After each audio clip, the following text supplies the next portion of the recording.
그렇지 않습니까? 예. 제가 차를 타고 가다가 극동방송을 들었는데 재밌는 이야기를 들었습니다. 충청북도 청주에 청석교회라는 곳이 있는데 거기에 조동식이라는 분이 이제 참석하고 있었는데 집사로 재직하고 있었는데 대학에 있는 분이었습니다. 근데 이 집안은 14대째 외아들만 있는 그런 집안이었습니다. 얼마나 손이 귀하겠습니까? 그래서 이 어머니가 형님을 아직 나이가 차지도 않았는데 일찍 결혼을 시켰습니다.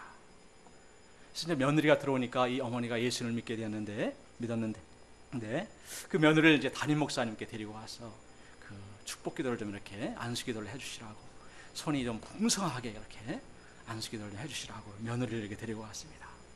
그래서 이 목사님이 이제 또 상한 심령으로 열심히 이제 기도를 했습니다. 이 집안에 손이 풍성하고 야곱의 축복이 있게 하시고 막 이렇게 기도를 하는데 이 며느리가 가만히 있는 것이었습니다. 그래서 이 목사님이 기도하다 그만 이렇게 기도를 멈추고 제발 좀 아멘 좀 하시라고 그렇게 해야 그 기도가 이루어진다고 이렇게 하니까 이 며느리가 창피해서 이렇게 하면서 빼는 것입니다. 또 이제 이 목사님이 열심히 또 기도를 하는데 또 그냥 이렇게 가만히 있는 것입니다. 그래서 또 제발 아멘 좀 하라고 그러니까 부끄러워서 또 이렇게 하면서 빼는 것입니다. 근데 이 시어머니가 옆에서 그냥 속이 타고 막 불이 나는 것이었습니다. 막 답답하니까 옆에서 대신 아멘, 아멘, 아멘 막 이렇게 한 것이었습니다. 그런데 얼마 시간이 지난 후에 놀라운 일이 일어났습니다. 아들이 나왔는데 누가 낳았겠습니까? 이 시어머니가 아들을 낳았습니다. 44살에 아들을 낳았는데 이분이 바로 이 조동식 교수였습니다. 그래서 우리가 예배를 들을 때, 말씀을 들을 때 점잖게 있는 것도 좋지만은 아멘 이렇게 하면은 저도 많이 힘이 납니다. 그리고 그 축복은 여러분에게 돌아갈 것입니다. 그래서 아멘은 아멘은 그렇게 될지어다 그런 뜻이라 그러고, 그 원어가 그 항구에 배를 맬 때 그 풍랑에 쓸려가지 않게 닷줄로 이렇게 꼭 굳게 붙들어 매지 않습니까? 그 원어에서 나왔다고 합니다. 그래서 내가 아멘 할 때 그 말씀에 내가 굳게 붙잡는 것입니다. 오늘 말씀의 제목은 죽음엔 많은 열매를 맺느니라 입니다. 요절 말씀은 24절 말씀이 되겠습니다. 같이 한번 읽어보시겠습니다. 시작. 내가 진실로 진실로 너에게 이르노니 한 알의 밀이 땅에 떨어져 죽지 아니하면 한 알 그대로 있고 죽으면 많은 열매를 맺느니라. 잠깐 기도하겠습니다. 거룩하신 아버지 하나님, 무지하고 또 참 눈먼 강아지와 같은 저희들이 주님의 앞에 나왔습니다. 주님께서 저희를 불쌍히 여겨주셔서 당신의 말씀으로 빛을 비춰주시고 저의 모든 어둠을 이제 몰아내어 주시기를 기도합니다.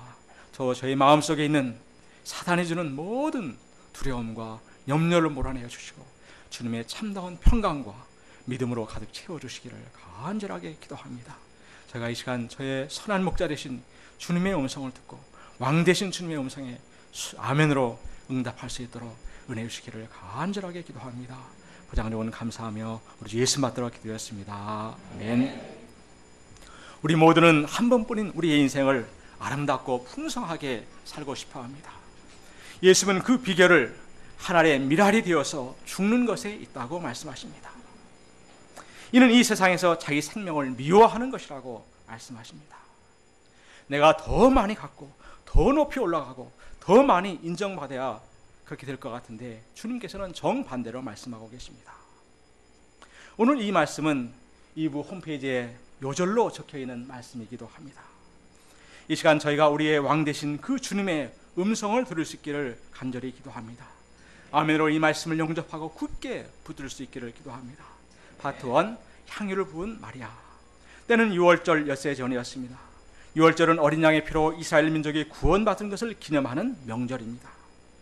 예수는 돌아오는 이 6월절에 자기 자신이 하나님의 어린 양에 되어 희생 제물이 되시고자 하셨습니다. 예수는 예루살렘에서 가까운 베다니에 가셨습니다. 그곳은 예수님께서 죽은 자 가운데서 다시 살리신 나사로가 살고 있는 곳이었습니다. 거기서 예수님을 위한 잔치가 벌어졌습니다. 마르다가 열심히 일을 하고 있는 것을 보면 아마 오라비 나사로를 살려준 데 대한 감사의 잔치였던 것 같습니다. 이들은 가진 것은 별로 없어도 정성을 들여서 음식을 장만하고 마련해 내왔습니다. 오징어 파전에다 사라다, 잡채, 갈비찜, 봉추 찜닭 등이 쉬지 않고 나오면서 한참 흥겨운 잔치 분위기가 무르익어갔습니다. 통곡을 하던 초상집이 이 예수님 때문에 완전히 잔치집이 된 것입니다. 3절을 보십시오. 같이 한번 읽어보십시다. 시작. 마리아는 지극히 비싼 향유 곧 순전한 나드 한 근을 가져다가 예수의 발에 붓고 자기 머리털로 자 집에 가득하더라. 그런데 갑자기 나타난 마리아가 향유를 예수의 발 아래 왕창 쏟아부었습니다. 그녀가 부은 이 향유는 동인도산으로서 지극히 비싼 향유였습니다. 또 순전하다는 것은 가짜가 하나도 섞이지 않은 순도 100%의 향유라는 것입니다. 가짜 참기름처럼 식용유에 조금 향유를 넣은 그런 유가 아니라는 것입니다. 보통 이 향유는 귀한 손님이 오면 머리에 한두 방울 떨어뜨려 환영하는 것이 예였습니다. 또한 죽은 시신에 발라 냄새를 없애는 데 사용하기도 하였습니다.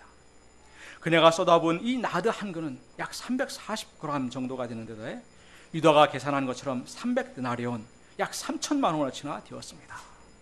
마리아는 그것도 모자라 자신의 그 긴 머리털을 풀어서 예수님의 그 발을 닦는 것이었습니다. 예수님의 발 주변에 여인의 그 머리털과 손에 온 집안에 향기로운 향유가 가득 냄새를 풍겼습니다. 여기에 보이는 왼쪽에 보이는 이 크리드라는 향수였는데 인터넷에 보니까 75cc밖에 안 되는데 33만 원이라고 가격표가 붙어 있었습니다. 칙 한번 뿌리면 아마 0.1cc도 안 나올 것입니다. 그 옆에 있는 것이 18,000원짜리 참기름입니다. 이 참기름만 엎어져서 쏟아내려도 아이쿠 하며 놀랐을 텐데 이 3천만 원어치 향기가 쏟아지자 이 가룟 유다는 숨이 턱 막혔을 것입니다. 저런저런 하면서 이 향유를 어찌하여 300데나리온에 팔아 가난한 자들에게 주지 아니하였느냐 하며 소리를 질렀습니다. 최소한 비닐이라도 좀 깔고 부를 것이지 막 이렇게 하였습니다. 그는 자기 향유도 아닌데 흥분하며 마리아를 어리석고 모자란 여자로 몰아붙였습니다. 저자 요한은 그가 이렇게 말한 속셈이 가난한 자들을 생각함이 아니요 그는 도둑이라 돈계를 맞고 거기 넣는 것을 훔쳐가고자 하기 때문이었다고 코멘트하고 있습니다. 우리는 어떤 생각이 듭니까? 이 마리아가 좀 오버하는 건 아닌가? 너무나 감정적이 되어서 분별력을, 자제력을 잃어버린 것이 아닌가 생각할 수도 있습니다. 도대체 마리아가 무슨 마음과 생각으로 이러한 행동을 하는 것일까요? 누가복음 7장에 비슷한 사건이 기술되어 있는데 거기에는 죄인인 여자라고 등장하고 있습니다. 당시 죄인이라는 용어는 창녀를 가리키는 통속적인 표현이었습니다. 여인의 이런 행동에 바리새인 시몬은 이 사람이 만일 선지자라면 자기를 만지는 이 여자가 누구며 어떠한 자, 곧 죄인인 줄 알았으리라 말하며 예수님과 여인을 판단하였습니다. 예수님은 그에게 내 집에 들어올 때 너는 내게 발 씻을 물도 주지 아니하였을 때 이 여자는 눈물로 내 발을 적시고 그 머리털로 닦았으며 너는 내게 입도 안 맞췄는데 이 여인은 내 발에 입 맞추기를 그치지 아니하였도다. 너는 내 머리에 감람유도 붓지 아니하였는데 그는 향유를 내 발에 부었느니라 말하였습니다. 이를 볼 때 시몬은 예수님을 손님 중에 하나 정도로 영접한 것을 알 수가 있습니다. 그러나 여인은 달랐습니다. 죄가 많은 곳에 은혜가 넘친다고 그녀가 많은 죄를 사함받은 만큼 그녀는 예수님을 그렇게 더욱 사랑한 것입니다. 예수님은 그의 많은 죄가 사해져도다. 이는 그의 사랑함이 많음이라. 사함 받은 일이 적은 자는 적게 사랑하느니라 말씀하셨습니다. 죄 많은 여인으로 비참한 인생을 살던 그녀가 주님의 그 죄사함을 받고 순결하고 거룩한 주님의 새 신부가 된 것입니다. 돌이킬 수 없는 어둠과 죽음의 길을 가던 그런 데서 건짐을 받은 그 구속의 은혜가 너무나 컸기에 이 여인은 그 사랑과 감사를 이렇게 표현한 것입니다. 사람이 사랑에 빠지면 보이는 것이 없게 됩니다. 이 향유에는 여인의 미래와 남편에 대한 꿈이 방울방울 담겨 있었지만 그녀는 이런 것들보다도 더 예수님을 사랑하였습니다. 뿐만 아니라 죽은 나사로가 살아난 사건을 통해서 자신들을 사랑하고 섬겨주신 그 예수님이 이 땅에 오신 하나님이심을 깨닫게 되었습니다. 그녀가 이 예수님을 발견하자 그녀는 가만히 있을 수가 없었습니다. 자기가 가진 가장 귀한 것들로 그녀의 진심과 사랑을 담아서 주님께 엎드려 경배를 드린 것입니다. 존귀하신 그 주님께 인생들이 드릴 수 있는 최고의 경배를 드린 것입니다. 그녀가 닦아드리는 그 주님의 발은 곧 그녀와 모든 죄인들을 위해서 굵은 대못에 박혀서 붉은 보혈을 흘리실 그 발이었습니다. 우리가 이 주님을 섬기며 드리는 한편의 한 곡의 특주와 찬양, 또 한편의 메시지, 한 번의 섬김이 이 마리아와 같이 주님께 드려질 수 있기를 간절히 기도합니다. 7절을 보십시오. 그를 가만두어 나의 장래할 나를 위하여 그것을 간직하게 하라. 예수님은 난리치는 그 유다를 제지하시고 나의 장래할 나를 위하여 그것을 간직하게 하라고 명령하셨습니다. 예수님은 여인이 드린 그 진심과 사랑과 열정의 경배를 한 방울도 떨어뜨리지 않으시고 다 받아주셨습니다. 오히려 메시아의 죽음과 장례를 위한 기념비적인 행동으로 받아주시고 마가복음에서는 온 천하에 어디서든지 복음이 전파되는 곳에서는 이 여자가 행한 일도 말하여 그를 기억하라고 명령하셨습니다. 십자가의 그 예수님을 우리가 진실로 만나면 우리도 이 여인처럼 나의 가장 소중한 것, 모든 것을 들여서 이 예수님을 사랑하고 경배하고 싶어집니다. 들으면서도 기쁘고 감사합니다. 그런데 시간이 지나면서 이 주님께 대한 진심과 사랑이 식어지고 뜨뜻미지근해지면은 주님께 드리고 헌신하는 것을 주저하고 계산하기 쉽습니다. 주님으로부터 많은 축복을 받아들이지만 그 축복들의 마음을 빼앗겨서 주님은 뒷전으로 밀려갑니다. 그러면 이상하게도 신앙생활에 힘이 없어지고 재미가 없어집니다. 이는 마리아처럼 시작했다가 가룟유다처럼 변해가고 타락하고 있는 것입니다. 그래서 항상 축복을 감당하는 것이 더 어렵다고들 말합니다. 예수님께서 여자가 행한 일을 말하여 그를 기억하라고 명령하신 것은 우리의 처음 신앙과 마음이 변질되지 말고 한결같아야 함을 가르쳐주고 있습니다.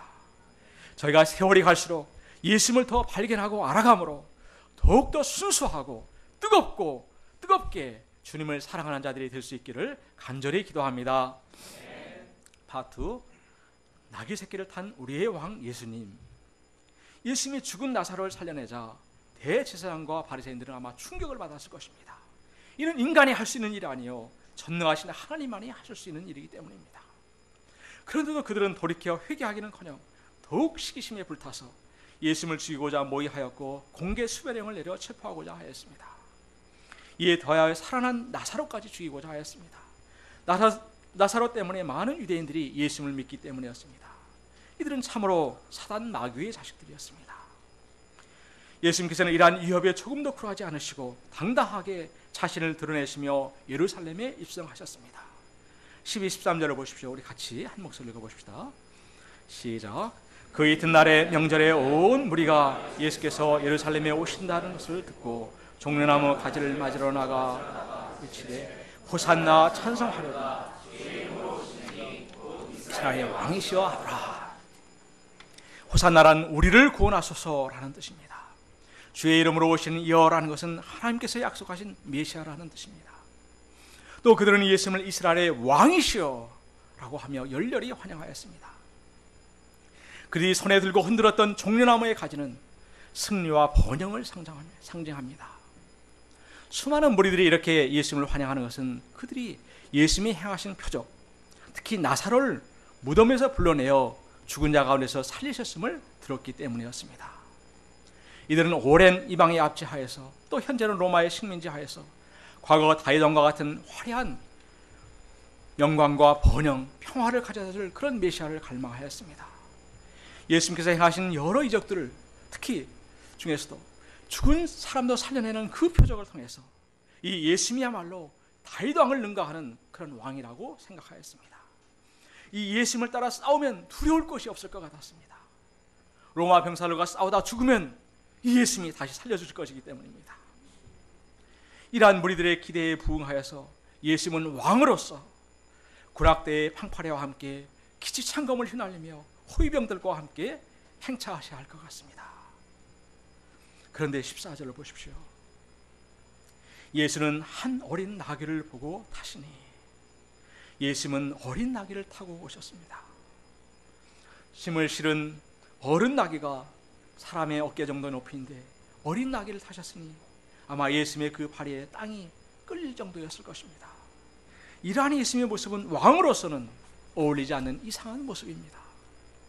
일요일 개그 콘서트 프로그램도 아닌데 왜 이렇게 초라한 모습으로 예수님께서 입성하시는 것입니까? 15절을 보십시오. 이는 기록된 바 시온 따라 두려워하지 말라. 보라, 너희 왕이 나귀 새끼를 타고 오신다 함과 같더라. 일찍이 스가랴 선지자는 9장 9절에서 이렇게 예언하였습니다. 우리 같이 한번 읽어봅시다. 시작. 시온에 따라 기뻐할지어다. 예루살렘에 따라 즐거이 부를지어다. 보라, 내 왕이 내게 임하시나니 그는 공의로우시며 나귀를 타시나니 나귀의 작은 것 곧 나귀의 새끼니라. 이 예수님은 성경에 예언된 구원의 왕이 되십니다. 사이비들이 판을 치는 이 세상에서 하나님께서 친히 약속하시고 보내신 참된 왕이심을 말해줍니다. 그런데 이 왕은 겸손히 나귀의 새끼를 타고 입상하셔서 십자가에 박혀 죽는 왕입니다. 알렉산더, 징기스칸, 아우구스토와 같은 그런 왕들은 칼로 말발굽으로 나라들을 정복하였습니다. 수많은 병사들의 생명을 희생해서 백성들의 피와 땀을 짜내어 제국을 건설하였습니다. 그러나 우리의 왕 예수님은 자신의 생명을 십자가에 내어주심으로 자신을 희생하여 우리를 그 사망에서 건져내어 주셨습니다. 그리고 모든 원수와 악의 세력들로부터 보호하시고 생명의 푸른 초장으로 앞서 인도하시는 왕이 되십니다.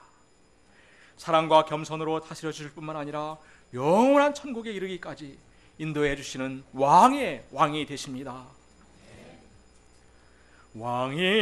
왕이신 나의 예수님, 내가 주를 높이고 영원히 주의 이름을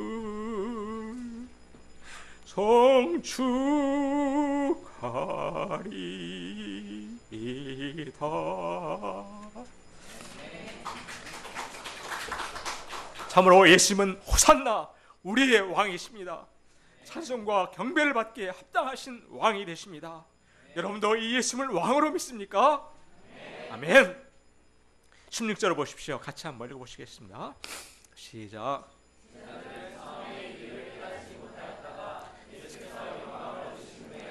이것이 예수께 대하여 기록된 것임과 제다른 예수님께서 부활하셔서 영광을 거두신 후에야 이 예수님의 이 입성이 예언된 말씀을 이루는 것임을 깨닫게 되었습니다. 현재 우리가 듣는 어떤 말씀들은 잘 이해가 안 될 때가 있습니다. 그러나 우리 안에 심겨진 그 말씀들은 주님의 그 때가 되면 반드시 깨닫게 하십니다. 특히 인생에 바람이 불고 거센 홍수가 밀어닥칠 때, 재난으로 인하여서 어찌할 바를 모를 때 내 안에 심겨진 그 말씀은 우리에게 생명과도 같은 구원의 말씀이 됩니다. 말씀이 깨달아지면 그로 인해서 예수님을 붙들 수 있게 되고 살게 됩니다. 승리하게 됩니다.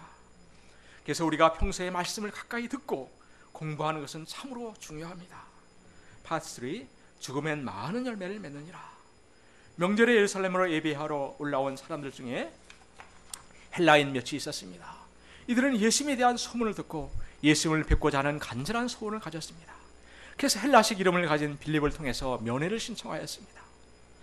빌립이 갑자기 나타난 이 이방인들로 인하여 주저하며 안드레에게 말하자 안드레는 믿음의 사람답게 예수님께 나아가 여쭈었습니다. 이때 예수님은 뭐라고 말씀하셨습니까? 23절을 보십시오. 인자가 영광을 얻을 때가 왔도다. 세상에서는 높은 자리로 승진하거나 유명한 일을 해서 인기나 명예가 높아졌을 때 사람들이 우러러볼 때 영광을 얻을 때가 왔다 말합니다. 그런데 예수님은 가장 무서운 형벌인 십자가, 멸시와 조롱의 상징인 십자가의 죽음을 앞두고 왜 이런 말씀을 하시는 것입니까? 예수님께서 말씀하시는 그 영광은 어떤 영광입니까? 첫째로 예수님은 십자가를 통해서 세상 임금이 심판받아 쫓겨날 것을 보셨습니다. 십자가 너머에 있는 그 승리와 영광을 바라보신 것입니다. 31절을 보십시오. 같이 한번 읽어보시겠습니다. 시작. 이제 이 세상에 대한 심판이 이르렀으니 이 세상 임금이 쫓겨나리라. 예수님의 그 십자가는 세상 임금 곧 사탄에 대한 심판이었습니다. 아담의 범죄에 의해 인간은 악한 이 사단의 손아귀에 노란하게 되었습니다.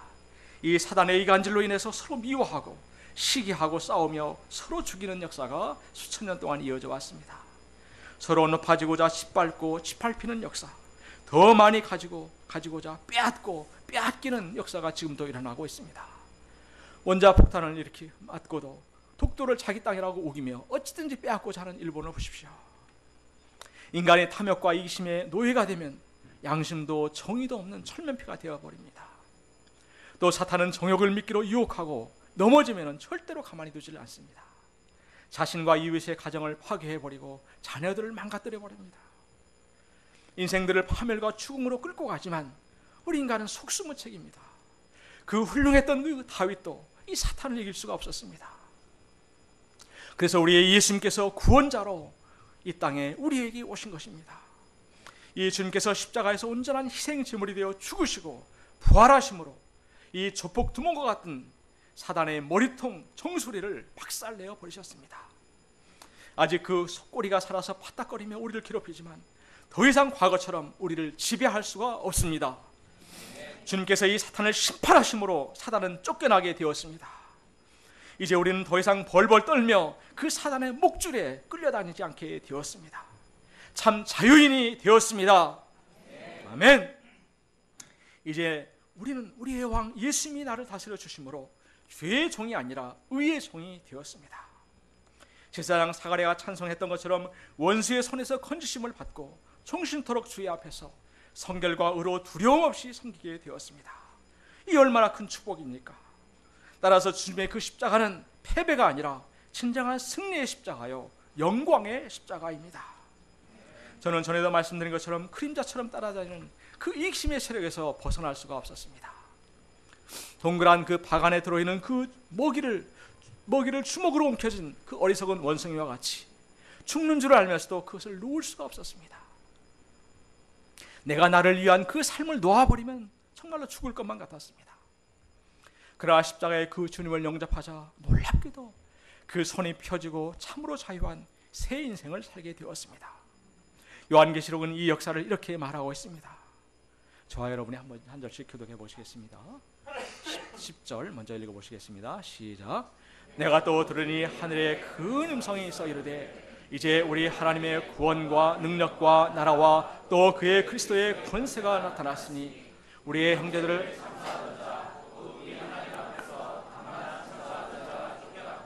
또 우리 형제들이 어린 양의 피와 자기들이 증언하는 말씀으로 그를 이겼으니 그들은 죽기까지 자기들의 생명을 아끼지 아니하였도다. 그러므로 하늘과 그 가운데 있는 자들은 즐거워하라 말씀하십니다. 이 예수님의 주신 그 참 자유와 승리를 깨닫고 저희가 즐거워할 수 있기를 기도합니다. 둘째로 주님의 그 십자가는 모든 죄인들을 하나님께로 이끌기 때문입니다. 32절을 보십시오. 내가 땅에서 들리면 모든 사람을 내게로 이끌겠노라 하시니 헬라인들은 이방인들을 대표한다고 볼 수 있습니다. 예수님이 이들이 나오는 것을 통해서 유대인뿐만 아니라 모든 민족이 구원을 받고 하나님께로 돌아올 그 비전을 보셨습니다.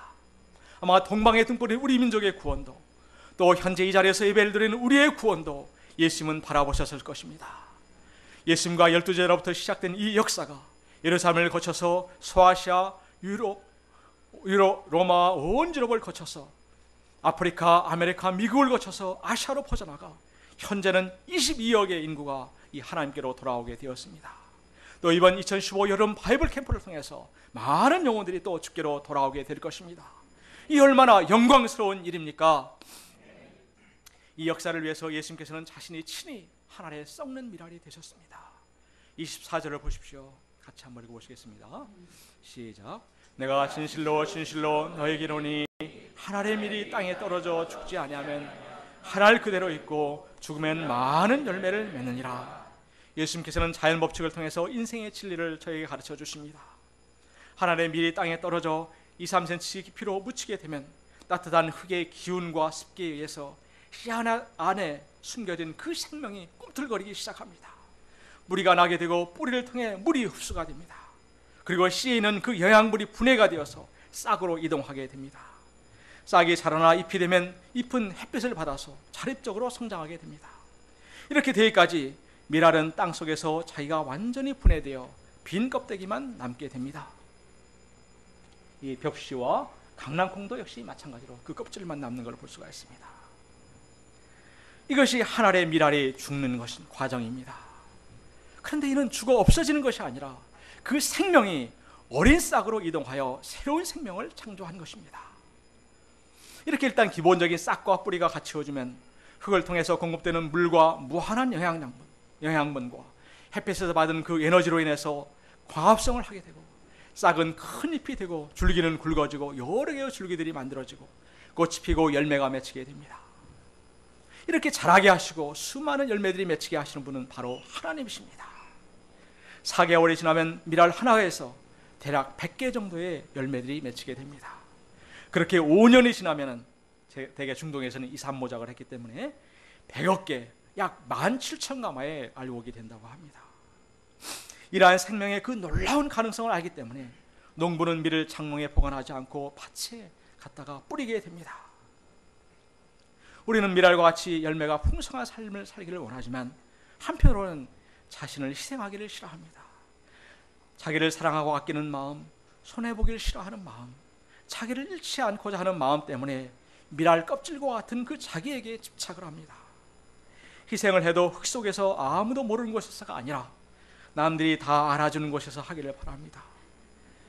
사람들의 인정과 칭찬이 없으면 서운해하고 일할 맛을 잃어버리는 것이 우리들의 진솔한 모습이기도 합니다. 그런데 우리가 이 땅에서 인정과 영광을 다 받아버린다면 주님의 나라에 가서 하나님 나라에서 받을 상급이 없어지게 됩니다. 이 땅에서 다 받아와 그랬기 때문입니다. 밀알이 풍성한 열매를 맺히기 위해서는 반드시 어두운 땅에 묻히고 분해가 되어야만 합니다. 그 길이 유일한 길입니다. 자아의 두터운 그 자아의 껍질이 깨어지는 곳에 새로운 생명이 탄생하고 거기에서 수많은 열매들이 맺히게 됩니다. 예수님께서는 우리에게 이 밀알의 진리를 가르치실 뿐 아니라 당신 자신이 친히 이 밀알과 같은 삶을 사셨습니다. 하늘의 영광과 권세를 내려놓으시고 낮고 낮은 말구 위에 하나기로 육신을 입고 오셨습니다. 인생들의 가난과 슬픈 운명을 담당해 주셨습니다. 죄로 삐뚤어지고 병든 인생들, 귀신 들린 자들을 치료하여 주시고 세상 욕심에 찌든 제자들을 인내와 사랑으로 발을 씻겨주시며 섬겨주셨습니다. 왕궁에 살기에 합당하신 그런 분이 모여들 것도 없는 삶, 집안 채 없는 그런 삶을 사셨습니다. 마침내는 자신의 하나뿐인 그 목숨을 하나님의 뜻에 따라 십자가에 내어놓으셨습니다. 그래 하셨을 때 하나님께서는 하늘에 있는 자들과 땅에 있는 자들과 땅 아래에 있는 자들로 모든 무릎을 꿇어 예수의 그 이름에 꿇게 하시고 모든 입으로 예수 그리스도를 주라 하시나요 하나님 아버지께 영광을 돌리게 하셨습니다. 25절을 보십시오. 주님께서는 우리를 잘 아시고 이 말씀을 주시고 계십니다. 같이 한번 읽어보십시다. 시작. 자기 생명을 사랑하는 자는 잃어버릴 것이요 이 세상에서 자기 생명을 사랑하는 자. 예수님께서는 우리가 얼마나 자기를 사랑하고 자기에게 집착하는지를 잘 아신 것 같습니다. 그래서 자기 생명을 사랑하는 자는 잃어버릴 것이다 단호하게 말씀하십니다. 그리고 자기 생명을 미워하는 자, hate하는 자를 영생하도록 보존하시겠다고 약속하셨습니다. 여기서 생명은 육체적인 생명을 말하고 후자의 영생은 그리스도로 말미암는 참 생명, 영원한 생명을 말합니다. 육신의 생명을 사랑하는 자는 육체를 따라 사는 자입니다. 요한에서는 이 세상에 있는 모든 것이 육신의 정욕과 안목의 정욕과 이생의 자랑이니 라고 묻받고 있습니다. 그런데 그렇게 정욕을 즐기고 가진 것들을 자랑해도 인간은 그 죽음을 피할 수가 없습니다. 나침판을 아무리 돌려놓아도 항상 북쪽을 가리키듯이 우리 인생의 나침판은 늘 죽음을 가리키고 있습니다. 영원할 것 같은 그 청춘도 잠깐입니다. 세계의 굴지의 재벌도 예외가 없습니다. 이쪽에 계신 분이 이건입니다. 마지막에는 참 인생의 마지막을 저렇게 누워 있습니다. 그래서 인생은 우울하고 슬프고 허무한 것일 수밖에 없습니다. 어떤 면에서는 사람들이 담배를 피우고 술 마실 수밖에 없는 것이 이해가 갑니다. 그렇지 않습니까? 그리고 죽음으로 다 끝나는 것이 아니라 성경은 최후의 심판의 날에 하나님 앞에 서서 공의의 심판을 받게 된다고 말하고 있습니다. 그러면 자기 생명을 미워한다는 것은 어떻게 하는 것을 말합니까? 자기 중심적인 나, 본능적으로 자기를 사랑하고 자기 유익을 구하고 자기를 높이고자 하는 나를 원수처럼 미워하고 증오하고 치를 떨듯이 그렇게 대하라는 것입니다. 그리고 나에게 본래 두신 그 하나님의 뜻을 발견하고 이를 이루어가는 삶을 살라고 하십니다. 미랄에게는 싹을 틔우고 뿌리를 내려야 하는 그 본연의 사명이 있습니다. 마찬가지로 우리를 지으시고 구원하신 하나님께서 우리 각 사람에게 두신 그 고유한 사명이 있습니다. 26절을 보십시오. 다 같이 한번 읽어보시겠습니다. 시작. 사람이 나를 섬기려면 나를 따르라. 나 있는 곳에 나를 섬기는 자도 거기 있으리니 사람이 나를 섬기면 내 아버지께서 그를 귀히 여기시리라. 주님께서는 우리가 주님을 섬기고 따르는 적극적인 삶을 살기를 원하십니다. 이는 주님을 배우고 주님의 어린 양들을 돌보는 삶입니다. 그러한 자들과 주님께서 함께 하실 것과 또 그러한 자들을 하나님께서 귀히 여기실 것을 약속하셨습니다. 어딜 가든지 어디에 있든지 나이가 많든지 적든지 주님께서 함께 하시고 하나님께서 귀하게 여기실 때 그 사람은 참으로 복된 자요 시냇가에 심은 나무와 같이 풍성한 열매를 맺는 자입니다. 그런데 우리의 마음구석에 다 좋긴 한데 내가 어떻게 그렇게 수많은 열매를 맺을 수 있겠는가 라는 의구심을 갖기도 합니다. 또한 책임감이 강하고 완벽주의 그런 기질이 있는 사람들은 이 말씀에 부담감을 갖기 쉽습니다. 그래서 미랄은 미랄이고 나는 나야 하면서 말씀을 흘려버리고 살아가기도 쉽습니다. 그러나 미랄이 하는 것은 단지 싹을 내고 작은 뿌리를 내는 것뿐입니다. 그 나머지는 하나님께서 친히 성장하게 하시고 열매를 맺게 하십니다. 내가 할 수 있는 것은 그냥 지나쳐버리기 쉬운데 주변의 사람들에게 예수님을 소개하고 한번 나오도록 초청하는 것입니다. 같이 함께 해주고 밥 한번 사주는 것입니다. 또 교회에 나오면 그들이 잘 적응하고 뿌리를 내리도록 도와주는 것입니다. 아기하고 자기하고 TV나 보면서 훌쩍 지나가 버린 그 한 주간에 그 한두 시간을 내서 양들을 말씀 공부로 섬겨주는 것입니다. 그나마도 여건이 이것도 안 되면 내가 받은 그 의뢰의 말씀을 카톡으로 전해주면 됩니다. 그러면 하나님께서 친히 햇뜻과 영양분으로 자라나게 하시고 열매들을 맺히게 하십니다. 우리가 예수님을 만난 후에 사는 50년, 60년의 그 세상을 살아가는 동안에 사실 얼마나 많은 사람들을 우리가 만납니까? 또 우리가 사는 이 제기동 수면에는 얼마나 많은 대학생들이 살고 있습니까? 거기에다가 우리의 2세들, 3세들이 자라나고 변화될 것을 생각해 보십시오. 그들이 주님 안에서 살아나고 살아나서 세대와 세대를 거쳐갈 때 생명은 또다시 생명을 낳게 될 것입니다. 세상에서는 나이가 들수록 외로운 인생이 되지만 주님 안에서는 더욱더 풍성한 그런 열매 맺는 인생이 됩니다. 이 얼마나 아름다운 복된 미랄의 인생입니까? 27, 28절을 보십시오. 같이 한번 읽어보시겠습니다. 시작. 지금 내 마음이 괴로우니 무슨 말을 하리요? 아버지여 나를 구원하여 이 때를 면하게 하여 주옵소서. 그러나 내가 이를 위하여 이 때에 왔나이다. 아버지여 아버지 이름을 영광스럽게 하옵소서. 예수님도 그런데 육신을 입으셨기에 그 육신을 내려놓으시고자 하실 때 한편으로 그 마음이 괴로우셨습니다. 그래서 기도의 무릎을 꿇으셨습니다. 그리고 영적인 싸움을 통해서 그러나 내가 이를 위하여 이때에 왔나이다 하시며 결단하셨습니다. 예수님도 그 십자가를 지시고자 하실 때 고뇌하고 기도하셨다는 사실은 우리의 큰 위로가 됩니다. 예수님의 그 십자가에 비하면 우리가 지는 그 십자가는 성령께비 십자가지만 우리가 이를 지고자 할 때 미랄과 같이 희생하고자 할 때 두렵고 갈등이 되는 것이 사실입니다. 그러나 이미 승리하신 우리의 왕 되신 주님을 바라볼 때 또 기도할 때 능히 이를 극복할 수 있음을 믿습니다. 우리의 왕 예수님은 무엇보다도 죄와 죽음의 세력을 우리를 끈질기게 괴롭히던 그 세상 임금을 박살내셨습니다. 십자가에 죽으시고 묻히시고 3일 만에 부활하심으로 이를 확정하셨습니다. 우리가 이제 얻은 그 자유로 그 자유의 몸으로 주님을 섬기며 따르는 복된 인생 살 수 있기를 간절히 기도합니다. 하늘의 미랄이 썩어 죽는 것은 다름 아닌 생명의 이동이요, 새로운 수많은 생명을 탄생케 하는 그 과정임을 저희가 확신하고 하나님의 일로서 죽는 삶을 사모하며 살 수 있기를 간절히 기도합니다. 5절 말씀 읽고 기도하고 마치겠습니다. 시작. 진실로 진실로 너에게 이르노니 한 알의 밀이 땅에 떨어져 죽지 않으면 한 알 그대로 있고 죽으면 많은 열매를 맺느니라. 거룩하신 주님, 한 알의 밀이 되셔서 저희 모든 인생들을 살리신 것을 감사합니다. 또 저에게 이 진리를 가르쳐 주시고 자기 생명을 미워하도록 말씀하신 것을 감사합니다. 저희가 이 말씀에 순종하여 살게 하시고 주님의 그 귀하신 뜻을 쫓아 사는 저희가 될 수 있기를 간절히 기도합니다. 우리 예수 받들어 기도했습니다.